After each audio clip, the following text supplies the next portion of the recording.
2. Waiting for the internet.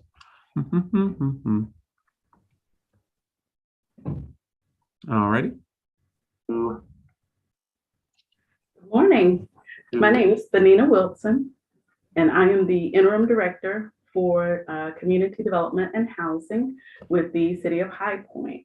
And thank you so much for joining us for our first citizen participation meeting for development of the 2022-23 Annual Action Plan. As we go through the presentation, if you have questions or comments, you can enter those into the chat. We do have staff that will be monitoring that, and they will be able to, we can address those questions or comments throughout the presentation. So what we will do, I want to introduce the staff that we do have on. We have Michelle McNair. She is our Community Services Manager. April Jones, she is our Administrative Coordinator. And Kaisha Hicks, she is our Administrative Specialist. And so thanks everyone for joining us this morning. So we will go ahead and get right into it.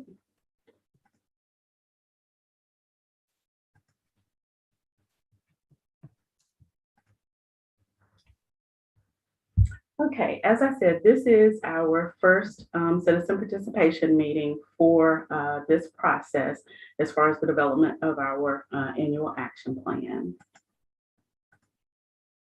The meeting outline for today, what I'll kind of cover will be strengthening neighborhoods, our action plan overview, the current activities that we are undertaking and how we make a difference in the community, our action plan schedule, and then we will open it up for discussion. And we do have the ability to have attendees speak if you wish. And so when we get to that portion of the presentation, we can certainly allow you to speak if you would like. Okay, first, one of our goals in our department is to strengthen neighborhoods by providing decent, affordable housing for low to moderate income families, promoting community and economic development, assisting with the provision of services for homeless populations, and strategic code enforcement.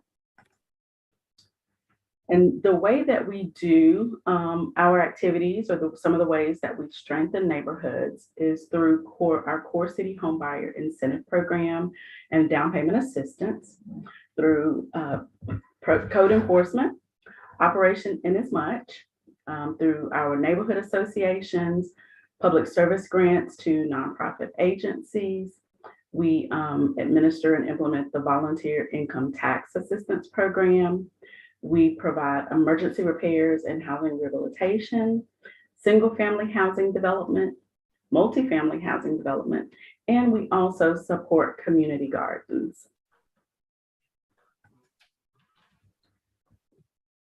For the program year 2022-2023, this is the third year of our 5-year consolidated plan. And the consolidated plan is a strategic plan that outlines how we will actually implement activities through the use of federal. If you would please mute your mics if your mic isn't muted, if we can hear you. My slide, then it says next slide. Okay, thank you.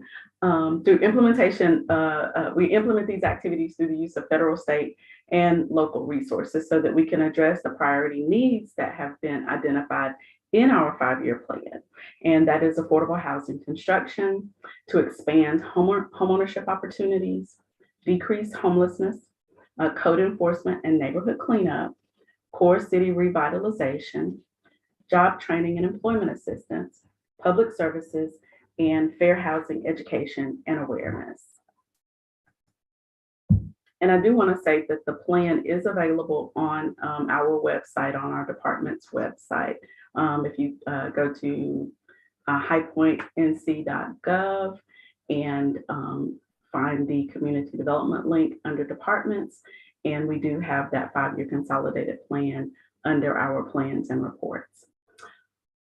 So here we have our 2021 income limits. Now, these income limits are the ones that we are currently using this program year.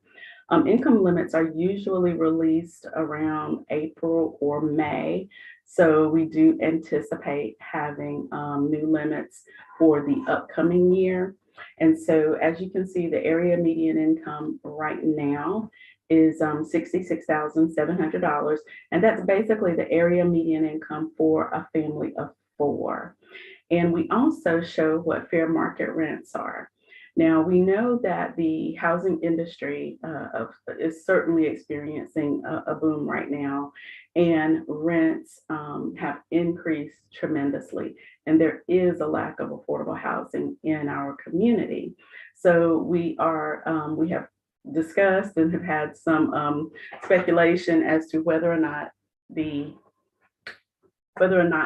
fair market rents will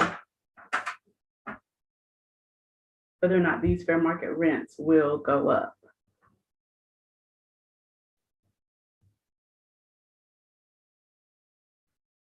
Okay.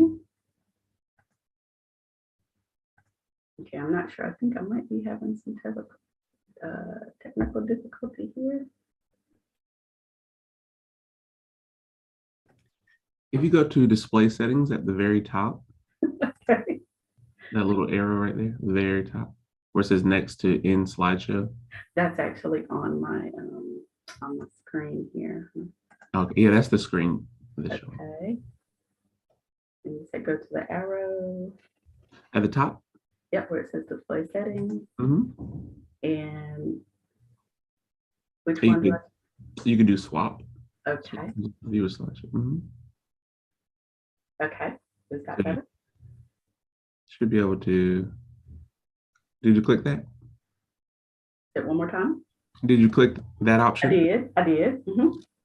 Mm-hmm. Or try duplicate slideshow. Okay. That better?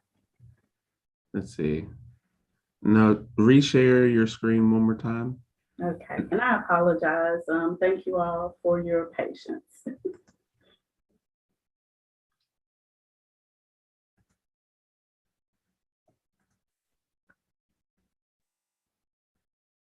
There we go. Yep. Okay.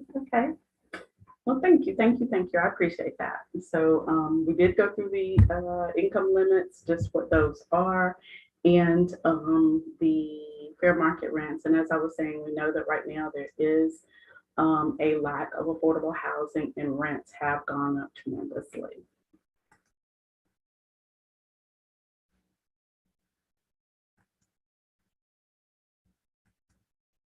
Okay, Brandon, now it's not moving to the next slide. Okay, click the slide and then tap the right arrow to go to the next slide. Okay. All right.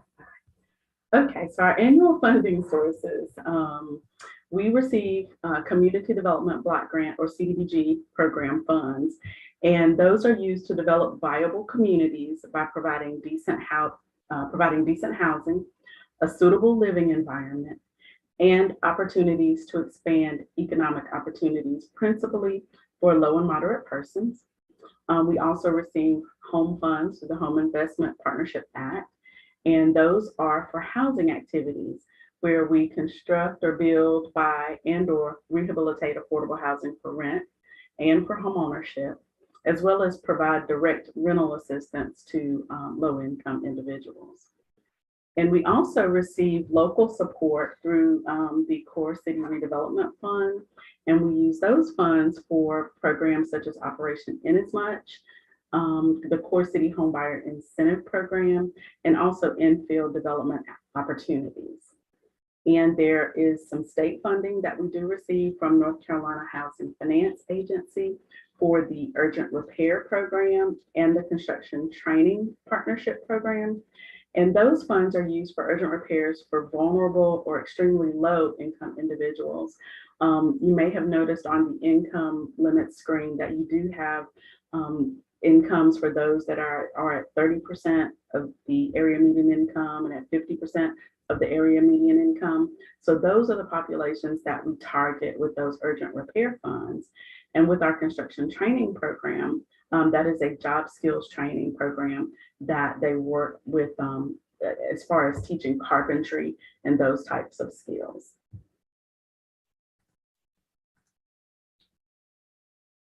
Okay, so for the upcoming program year, our projected revenues are, of course, the Community Development Block Grant. As I said, we receive these each year. We are an entitlement community, so we receive an allocation automatically. We do not have to compete or apply for these funds.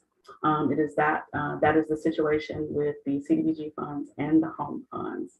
So for CDBG, we are anticipating $1,050,000, and that is the total of the allocation or award from the Department of Housing and Urban Development, as well as program income for any activities where individuals or developers are repaying, where we have made loans, where they are making payments on those projects. And for the Home Investment Partnership Program, we are anticipating $570,000. In state funding, now the state funding for the Urgent Repair Program is a competitive process. We have received those funds for the past 7 years, I believe it is, going into our 8th year. We have applied for those funds again. So we do hope that, that we will receive that award. And the construction training program, we are one of 2 communities within North Carolina that actually receives construction training program funds. So we are definitely waiting to hear back on our application there. And for the VITA program, we received $7,000. Those funds come through the IRS. And general fund support, we are projecting $863,219 for a total estimated budget of $2,630,219. Okay, so as far as the projected uses of those funds, as you can see here, we are projecting for our emergency repair program, and this includes all sources. We are looking at $171,115. Operation Inasmuch, $200,000. CHODOs are our community housing development organizations, and these are nonprofit organizations that we work with to construct single-family housing. And so for those activities and for capacity building for those organizations, we're projecting $413,300. For our homebuyer assistance and the individual development account programs, $237,500. For infill housing development, that is $45,000. Construction training partnership, $130,000. Core city activities, $27,500. And for core city activities, what that basically includes is that the city, we maintain lots that we have received through foreclosure or through purchase. So when it comes to, or we do, if we acquire, we can do acquisition, demolition, those types of things within the core city. So these funds support those activities that we undertake within the core. And then we do have a Section 108 loan that we use to develop some of our multi-family housing. And so those funds do have to be repaid. And that is $181,000. And then for program delivery, $461,265. So that gives us an affordable housing program budget of $1,866,680. And then for community and neighborhood development programs, we have for public service grants. These are grants that nonprofit organizations apply for. We have $70,000 there. Those applications were actually submitted and due by March the 4th. So staff is currently reviewing those applications, and then they will go to our Citizens Advisory Council for them to review and recommend funding for approval by City Council. And for community capacity building, that's $227,018. And the VITA program, of course, was $7,000 for a total budget of $304,018. And then program administration, we have a total of $459,521.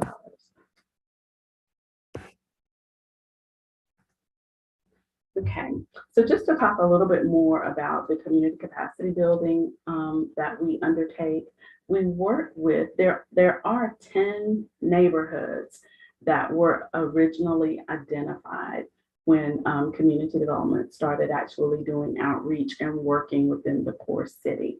And you can see those neighborhoods along the borders of the slide. And the intent, of course, is to empower communities to have input, feedback, to be active participants in the things that are actually taking place within their neighborhoods.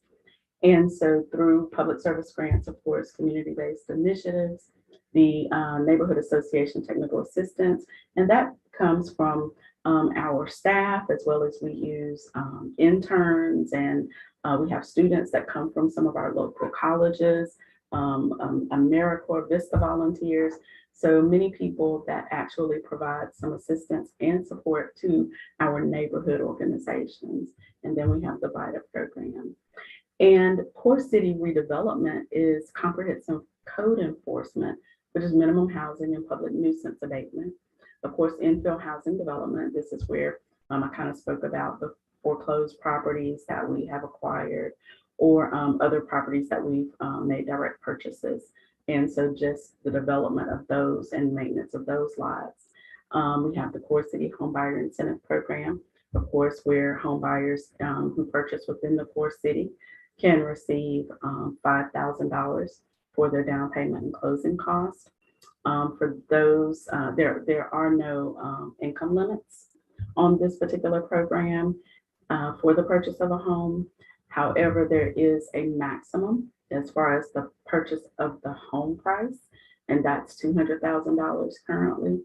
And I know that at one time that seemed like a lot, but again, just to kind of say again, our market we're experiencing some different things in our market right now. So I know that some people, some agencies, individuals have approached us about looking at our programs and just considering what is happening in the market right now. And of course, we do acquisition, demolition, and blight removal.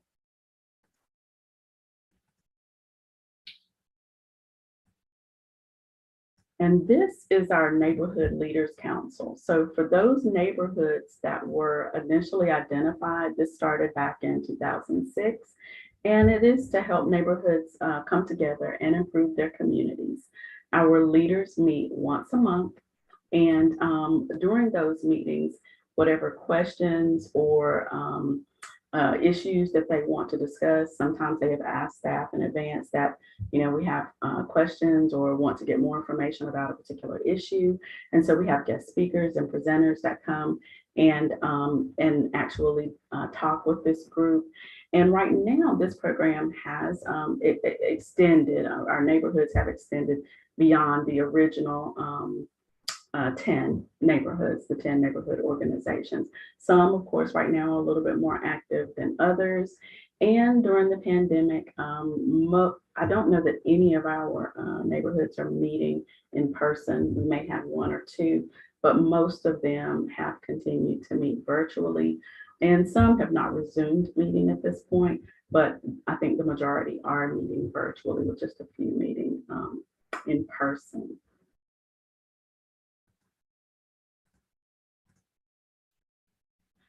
And through the CARES Act, the city received awards. It was a special allocation of CDBG funds for the pandemic, and we call those CDBG CV funds. And we received $1,141,357. Of that, we have allocated $715,556. As you can see, those are the organizations, the activities that they have undertaken with these special funds, with this special allocation. And what we currently have is a balance of $425,801. Now, those funds have been allocated or set aside for a public facility project. That public facility project has not been identified at this point, but we are looking at projects and ways that we can use these funds to have some long-term impact in the community, whether it be things such as a homeless day center, shelter, those types of activities. So those are some of the things that we are looking at and considering for that those public facility funds. So of course, CDBG funds have the CDBG CV funds had to be used to prevent, prepare for, and respond to the coronavirus pandemic. So currently we have, of the $715,556 that was allocated, $628,952.80 is under contract. And we have actually expended 64% of these funds through February of this year.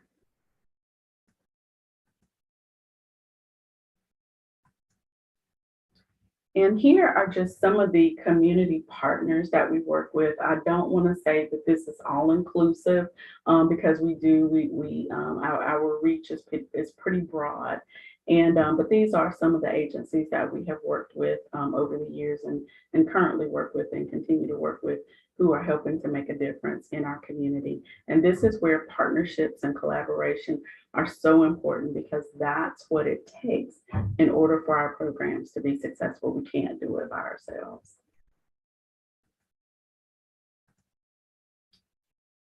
And we are currently in the 2021 VITA tax season, but this is the chart that is for last year that shows that last year was our 15th year doing the VITA program. And as you can see, we have prepared returns that have a total in federal refunds of $9.9 million. And so when you think about that, that's $9.9 million that has come back into our community to help families, to support their households and get things that they need.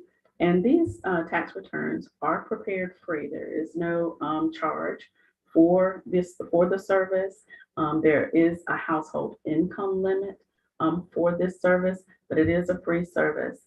And we do have several sites throughout that are located throughout the city. The pandemic has certainly had an effect on how this program has been implemented. I know that during the 2019 season, we had to, I think close a couple of the sites, and volunteers have been down and those types of things. So just trying to keep everyone safe. So I had to come up with some more creative ways to actually provide the service.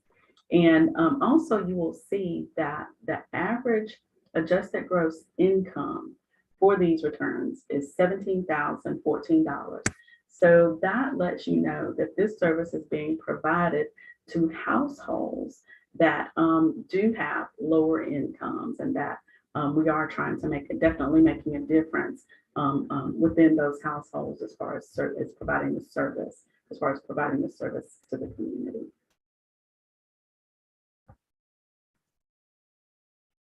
And when we talk about code enforcement, we say strategic code enforcement.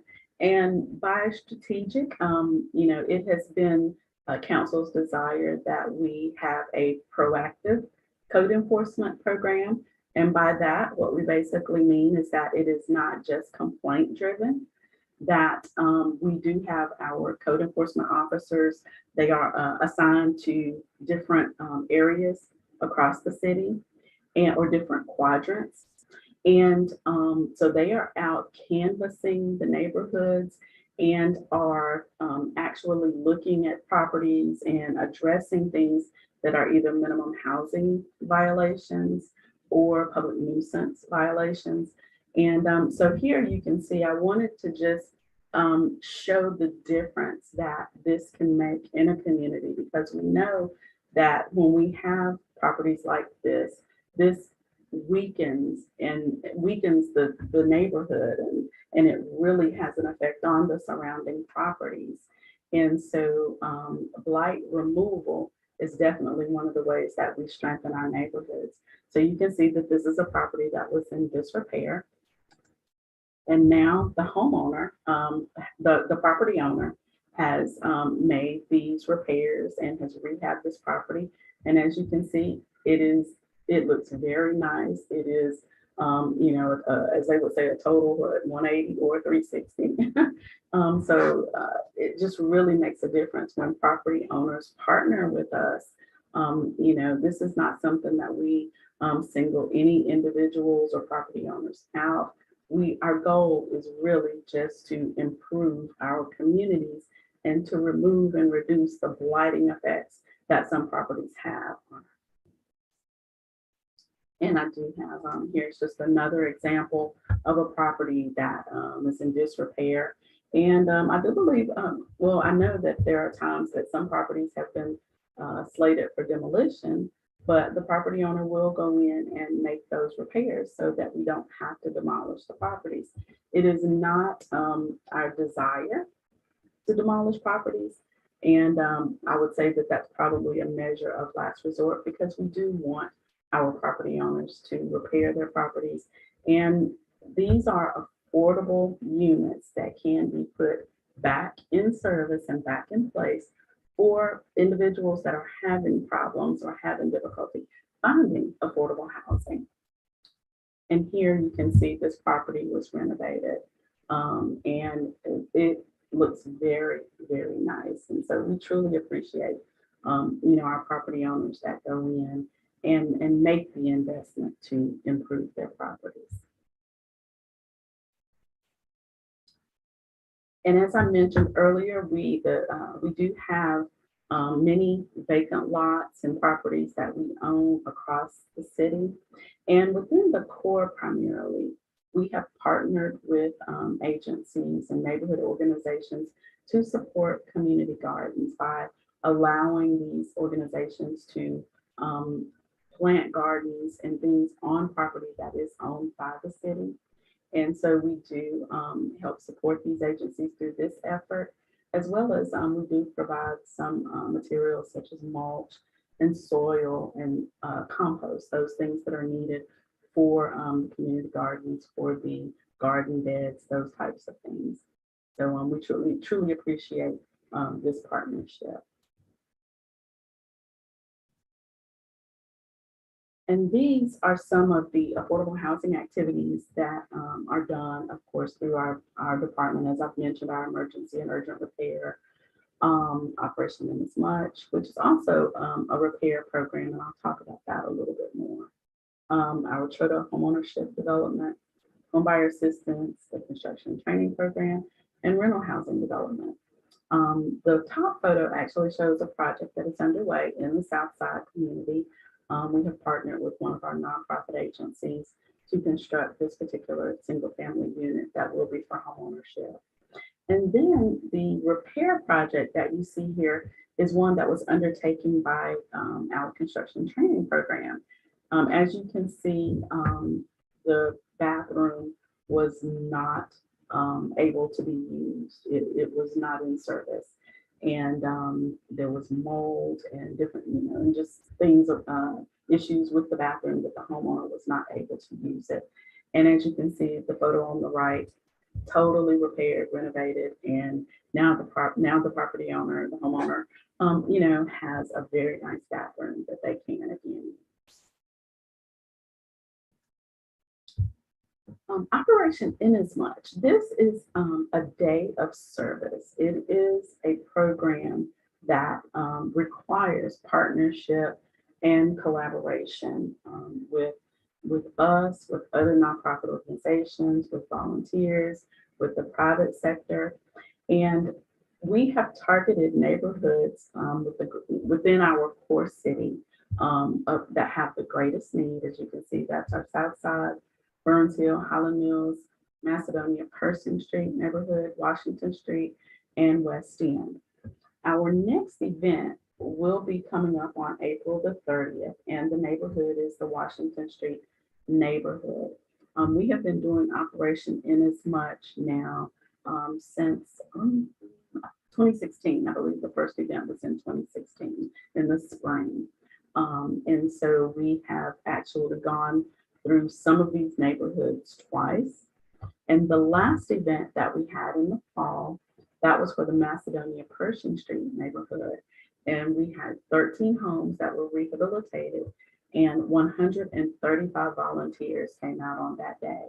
Now, of course, we had to postpone or kind of regroup during the pandemic when it came to this particular project. So we were really excited to see that people and volunteers have started to come back out and actually help us make this particular project a success. We partner with Community Housing Solutions, with Housing Consultants Group, and churches and other businesses, private businesses, and volunteers. And so we select the neighborhood and provide the funding. Community Housing Solutions coordinates the home repairs. Housing Consultants Group, they do the community outreach and the actual qualifying of the individuals. Community Housing Solutions, they do the qualifying. It is the Housing Consultants Group, they actually do the community outreach. We send out flyers and they will actually go out into the neighborhood and do door knocking. Of course, when we started this effort, people received the letters. They thought that it was a scam.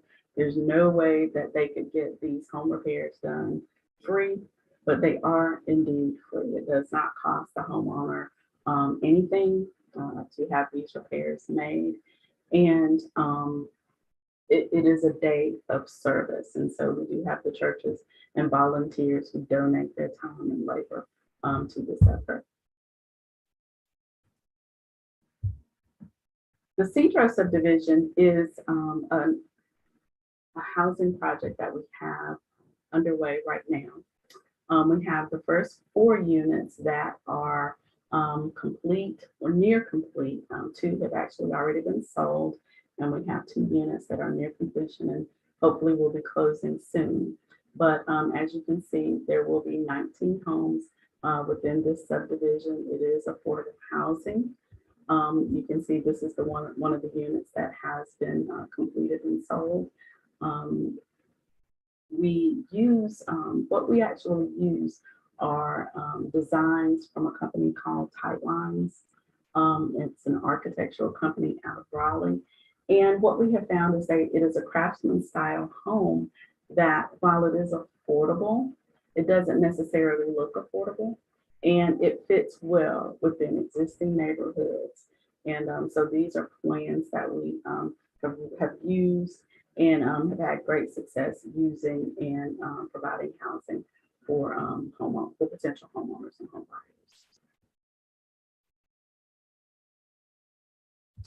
In the Cable Street project, we work with Habitat for Humanity. They are one of our CHODOs, and this is on Cable Street. Eventually, Cable Street will have maybe approximately 12 new homes. We are still in the process of preparing lots and making the necessary adjustments for future development. But this unit was just recently completed and sold. As you can see, it's a very, very, very nice 3-bedroom, 2-bath home. Again, sort of has that craftsman style look. I believe this is a new design that Habitat has begun to use. So we partner with Community Housing Solutions, who is working in our Sitro subdivision, and with Habitat to provide affordable single-family housing. Within the Sitro subdivision, those homes have sold in the 140, 150 range. So they are definitely still affordable. We are anxious to sort of see again what the market may do as far as our appraisals and things like that. But at the same time, we definitely want to ensure that we continue to provide affordable housing and that home buyers aren't priced out of our market. And this is some of the multifamily housing development that we have participated in. The city of High Point has participated in 5 affordable housing developments with a private developer, Infield Properties. And the property on the top left, that is actually a senior community or an elderly community. We participated in 1 elderly community and 4 other communities that provide housing for families. Those projects are located in various places throughout the city. Primarily, most of them are 72 units, anywhere from 48 to 72 affordable housing units. And as you can see, very nice neighborhoods, providing play space for the children. So just very nice affordable housing. These are primarily 2 and 3 bedroom units.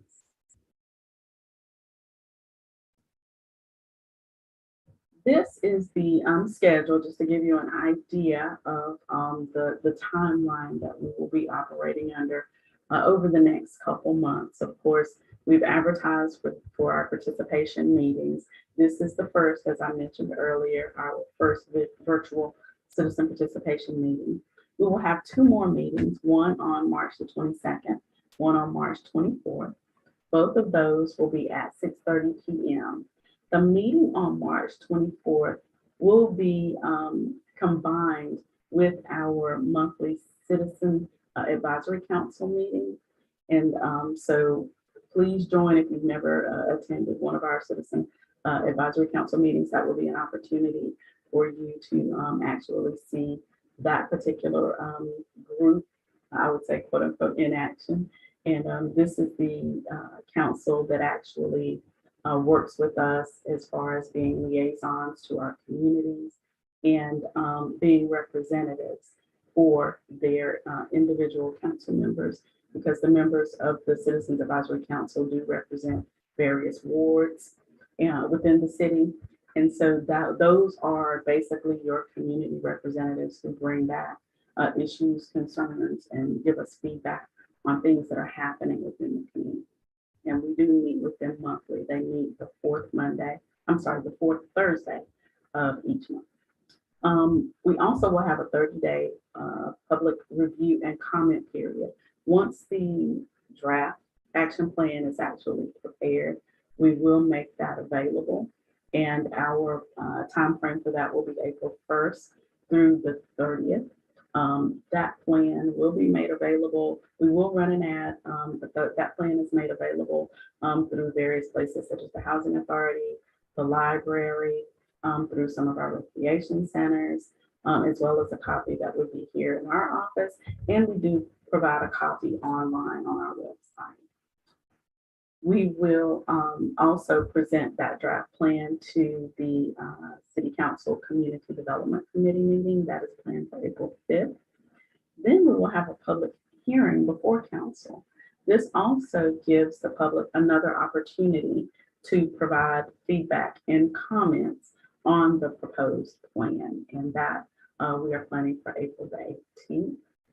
And then we will actually review the plan, the actual draft plan with the Citizens Advisory Council that I had mentioned on April 28th. The meeting on the 24th will be a citizen participation meeting, very similar to this. But once we have the draft plan prepared, we will review it with the Citizens Advisory Council on the 28th. Then we'll take it back to council once we've gotten comments, feedback. The public has had an opportunity to review the proposed plan and the draft plan. We will take it to council for approval on May the 2nd, and it is due to HUD, the Department of Housing and Urban Development. It is due by May the 15th. Now, the one thing that I probably did not mention when I was going through the budget or the projected budget is that we have not received our annual allocations at this point. So those are estimates based on our awards from the current, my apologies, from the current year. And so those are just estimates. We have seen some publications that Congress has possibly decreased the amount of funding that will be put into the Community Development Block Grant Program, which means that that could be a potential decrease in our allocation or possibly a flat allocation. So basically the same as the current year. But we did see that they have approved an increase in the home program. So hopefully we may get an increased allocation in our home program to continue to provide affordable housing for homeownership and for rental projects. Okay. So that concludes the presentation. And what I'll do is I will stop sharing, and I'm not sure if there are any comments or questions in the chat. If someone could just let me know, are there any comments or anything there? And does anyone have any comments? Go ahead, Michelle. There's none in the chat. Okay. Would anybody like to make any comments or speak? Let's see if you could put that in the chat, and we could certainly let you give you that opportunity. Sandra Hayes seems to have their hand up. Yes, ma'am.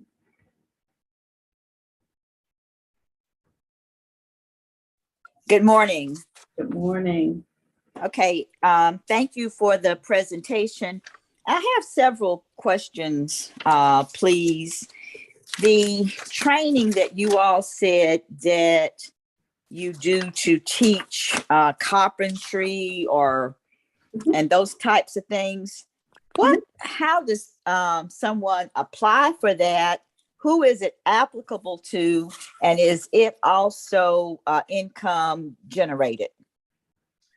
Yes, ma'am. It is income generated in that the participant is, they would have to be at 80% or below the area median income.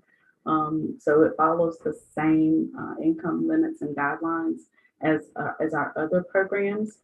We actually implement that program in partnership with the North Carolina Home Builders Association and with HPCAP, High Point Community Against Violence.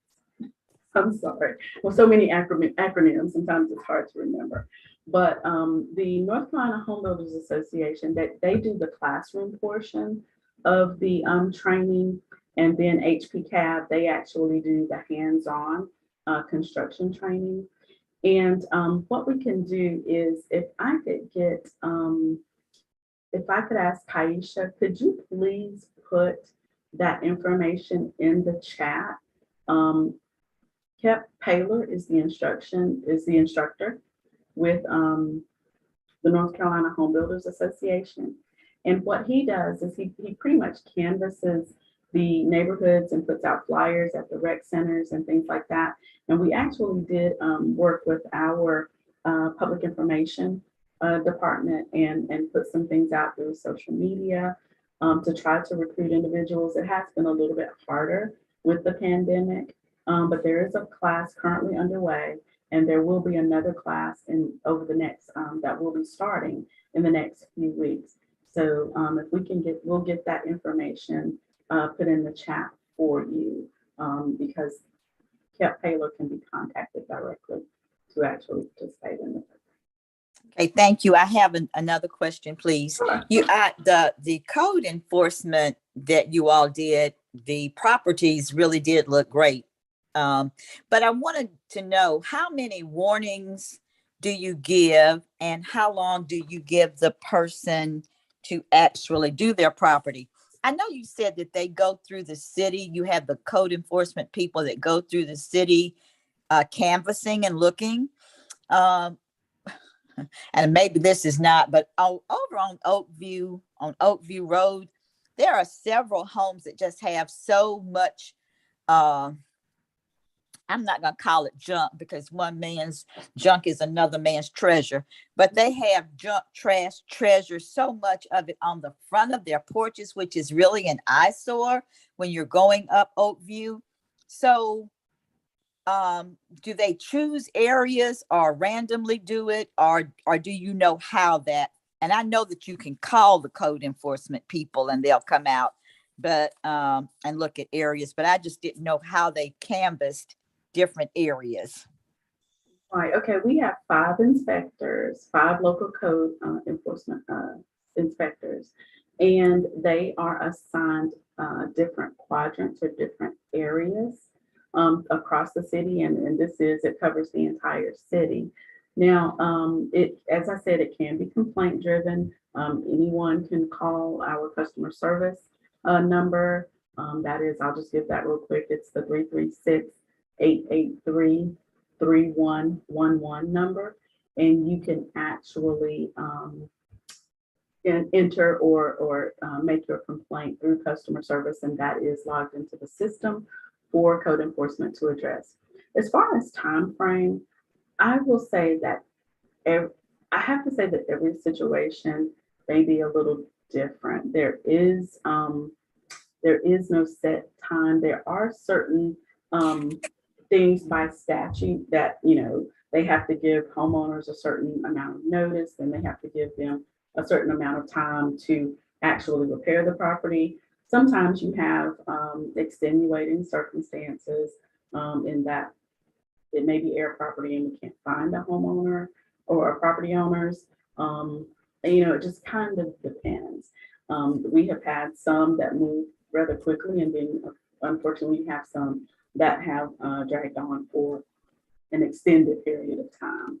And so it really just kind of depends on the cooperation of the property owner. Because like I said, it's not our goal to demolish homes. We do want to work with property owners to bring their houses up to code.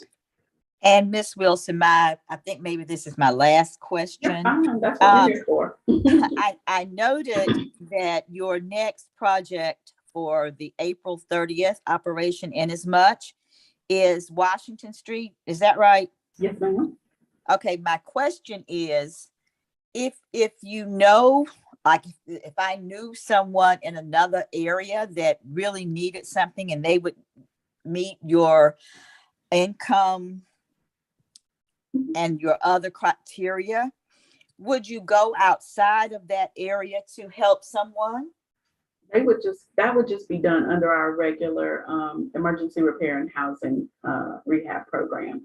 That is an ongoing program. We do screenings and take applications for that, all the time. It's just an ongoing process. So they would just need to contact our office. Okay. And I'll give our office number. That's 336-883-3349. That is the Community Development and Housing Department office number.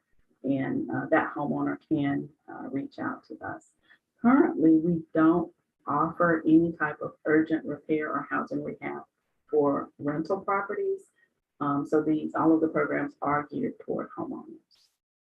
Okay, and I made a misstatement because I do have one more question for you.